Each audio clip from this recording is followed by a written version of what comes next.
evil and poverty shall be done away with, a country of brotherhood, where all success shall be founded on service, and honor shall be given to the deserving.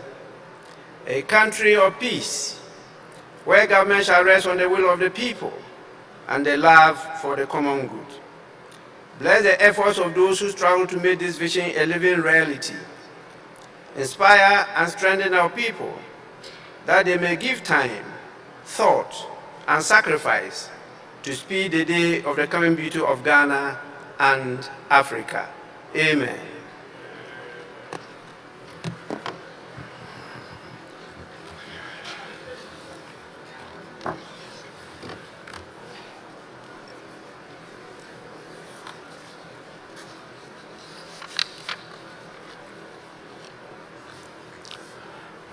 Honorable members,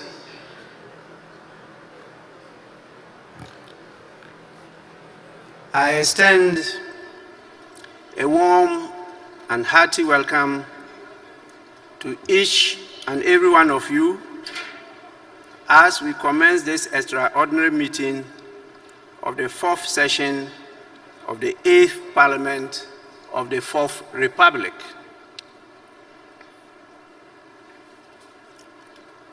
This meeting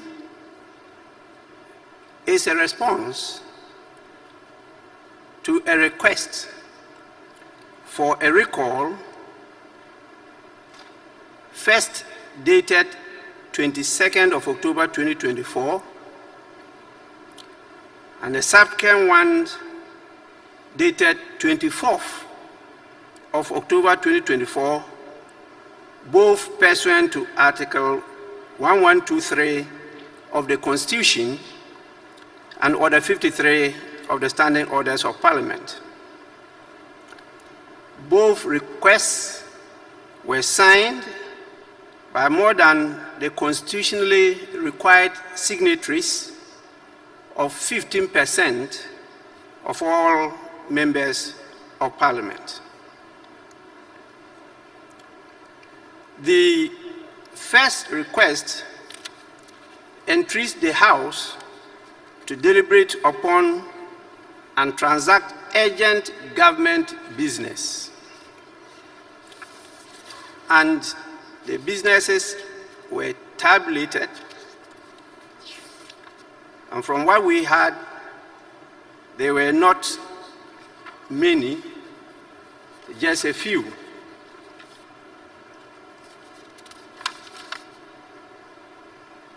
The second request,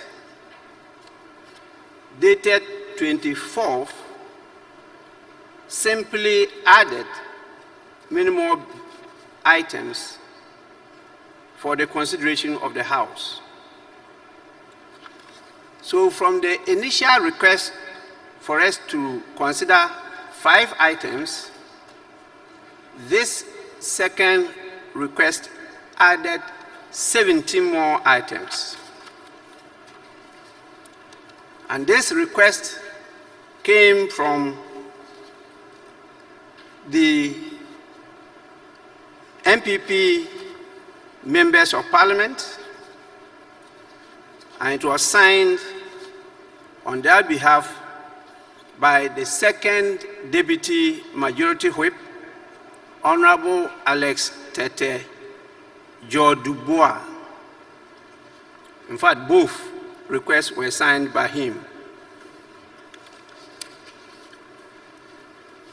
Honorable members,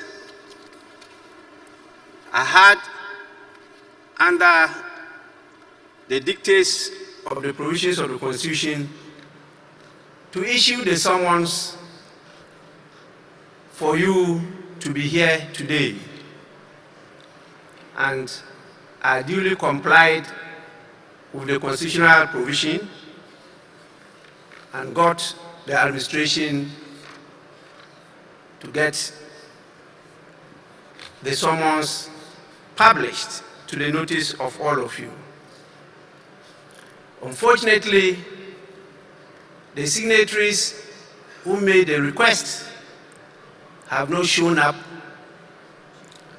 and therefore matters that they wanted us to handle, which are admitted for the consideration of the business committee, are not on the order paper, and in fact there's no order paper for today because the business committee could not meet due to the absence of the people who requested for the recall.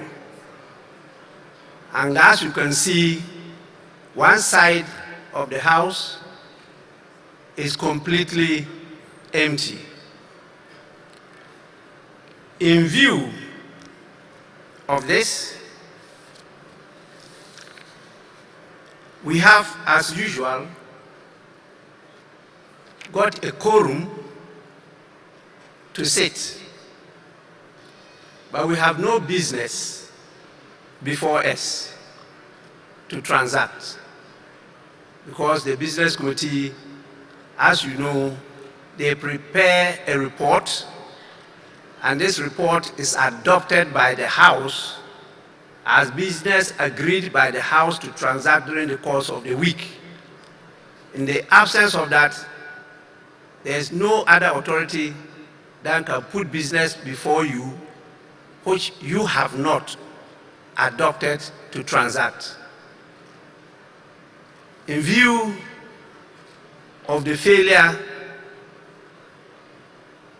of the business committee to sit, as a result of the refusal of those who requested for the recall to show up, we are compelled to once again adjourn the sitting of the House. Knowing the challenges we are facing, it is not advisable to be adjourning from day to day. And so I'll proceed once more to adjourn the meeting indefinitely. And the meeting, this extraordinary meeting, is accordingly adjourned.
Welcome. I'm very excited today to talk about effective speaking in spontaneous situations. I thank you all for joining us, even though the title of my talk is grammatically incorrect. I thought that might scare a few of you away.